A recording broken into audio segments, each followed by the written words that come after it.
Terminamos nuestro estudio sobre los autovalores y los autovectores analizando los autovalores complejos. Por ejemplo, normalmente siempre los autovalores complejos están relacionados con una rotación alrededor de un cierto eje y podremos calcular cuál es ese eje. Por ejemplo, consideremos la transformación dada por esta matriz tal que un vector x lo multiplica por esta matriz. Por ejemplo, si multiplicamos el punto A formado por las coordenadas 4, 2, vemos que se nos transforma en el punto 2, menos 4, o lo que es lo mismo, ha habido una rotación de menos 90 grados.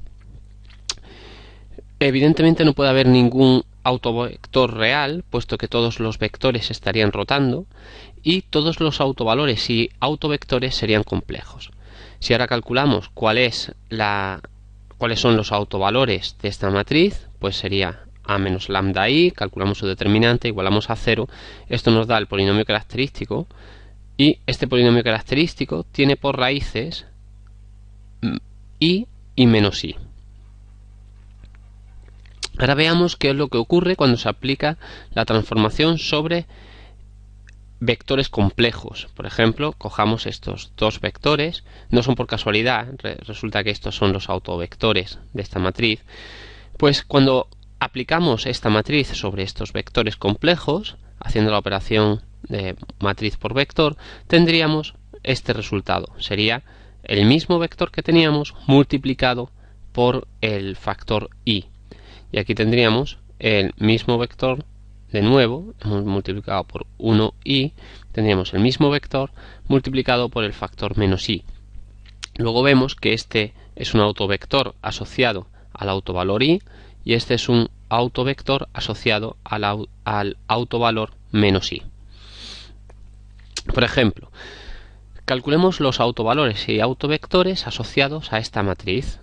De nuevo, como siempre, calculamos el polinomio característico. El polinomio característico, después de resolverlo, igualarlo a 0 y resolver por lambda, pues vemos que lo que tenemos son dos autovalores complejos. Además son siempre complejos conjugados. El hecho de ser complejo conjugado está relacionado con el hecho de que la matriz A está formado por coeficientes reales.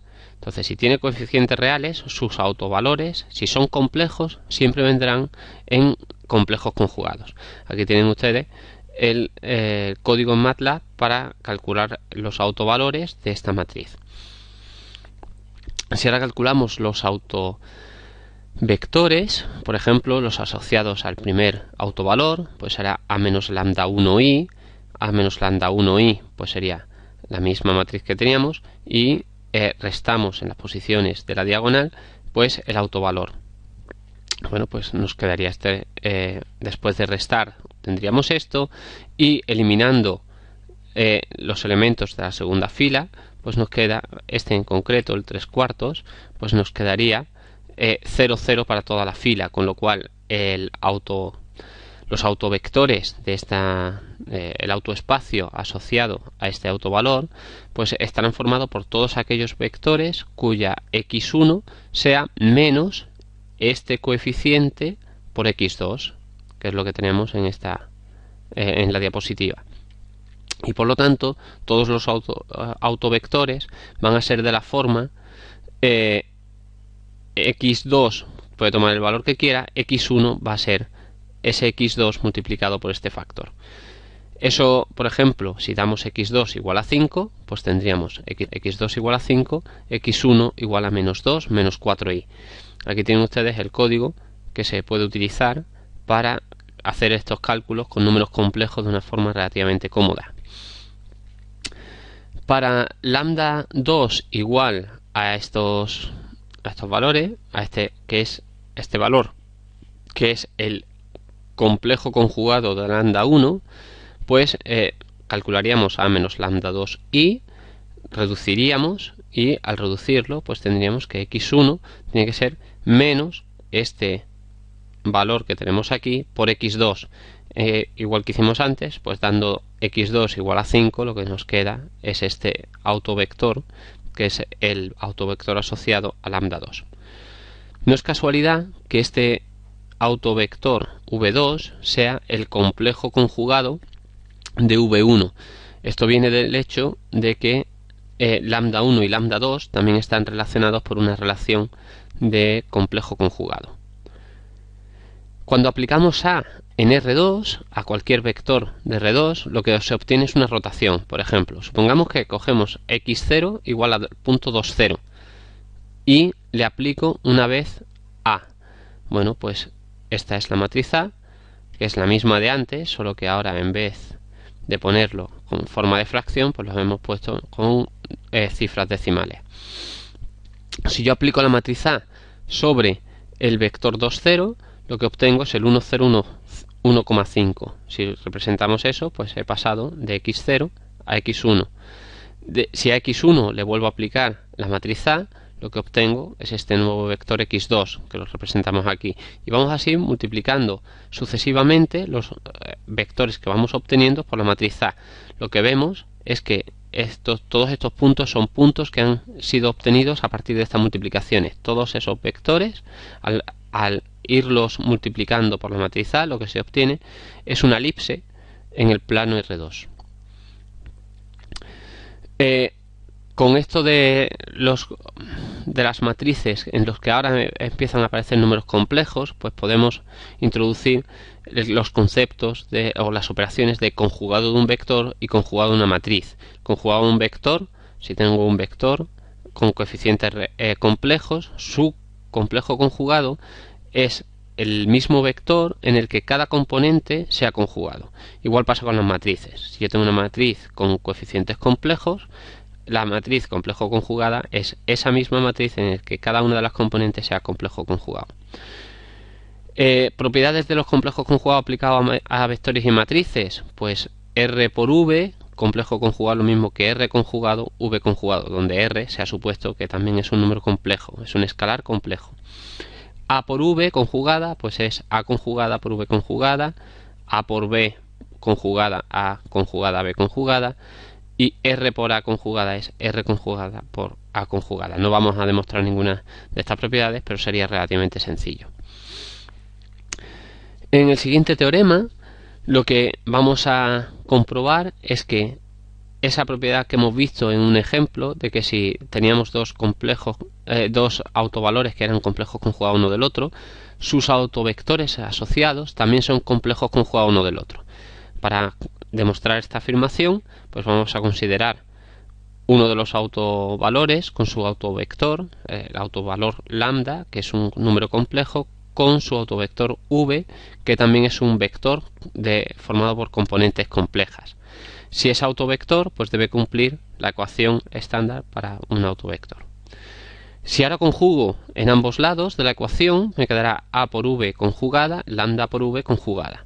Pero utilizando las propiedades de la conjugación, pues sería A conjugada, pero dado que A tiene coeficientes reales, A conjugada se queda igual que A, pues sería A por V conjugada, debe ser lo mismo que lambda conjugada por V conjugada, que es la conjugación de este producto.